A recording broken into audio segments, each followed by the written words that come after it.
si pastor, baliktarin mo man yan, totoo mong kaibigan.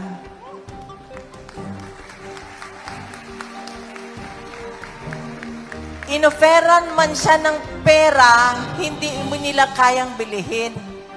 Totoo mong kaibigan. Kinulong na nila, kaibigan mo pa rin. Yun ang sabi ko kay PID noon.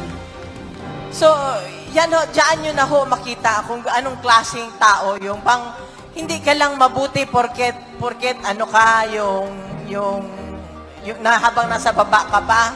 Makita mo yung totoong pag-uugali ng tao pagkat nandun na siya sa taas na. Nag-iiba ho ang ugali.